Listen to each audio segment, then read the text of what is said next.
नमस्कार बंधुगण, Dhananjay creation channel रे आपण मानक स्वागत।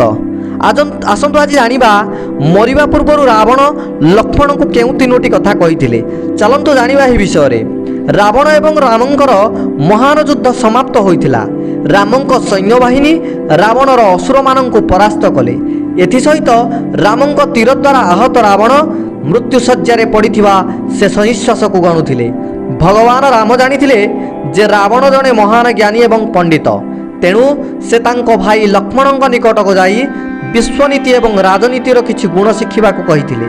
राम कहिचंती जे मृत सज्जार उपरे सोइथिबा बेले लक्ष्मण रावणଙ୍କ मुंड निकटरे ठिया होइथिले, किंतु रावण किछि कहि नथिले।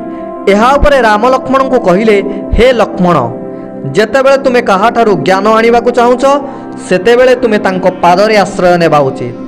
रामंक एक कथा शुणी लक्ष्मण रावणंकर पाद तले ठिया होई कहिला, हे रावण, एही दुनिया को विदाय देबा पूर्वरु मोते किछि ज्ञानवर्धक कहि करि जाओ। एहा परे रावण लक्ष्मण को जीवन बदलाई देउथिबा एही तीनोटी कथा कहिथिले। कोन सेही तीनोटी कथा?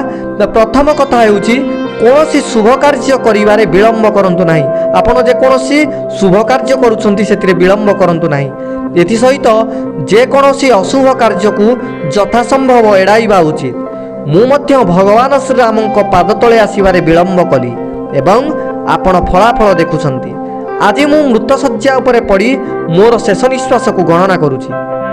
द्वितीय कथा, तुमर शत्रु मानंकु छोट बोली भाबिबारे भूल कर नाही। मु हनुमान एवं तांकर वानर सैन्य को दुर्बल मने कली, किंतु से मोर लंगा को ध्वंस कले एवं मोर शक्तिशाली असुर को मध्य परास्त कले। मु मनीष एवं वानर को तुच्छ बोली मने कली, किंतु यह मोर सबुठारु बड़ भूल थिला। तृतीय कथा, तुम जीवन रहस्य किंबा दुर्बलता को काहाकू कुह नाही। मु विष्णु को मोर रहस्य कहिथिली एवं तुमे निज आखिरे फलाफल देखिछ। यह कही रावण चिरनिद्रारे चलीगले। बंधुगण, एथिपाई रावणଙ୍କ द्वारा कुहा जाइथिबा एही तीनोटी कथा को निश्चित मने रखिबे। जदि एही भिडियोटी आपण माननकु भलो लागिला ताहाले हम चैनलटी को निश्चित भाबरे सब्सक्राइब करंतु, लाइक करंतु एवं कमेंट निश्चित करंतु। जय जगन्नाथ।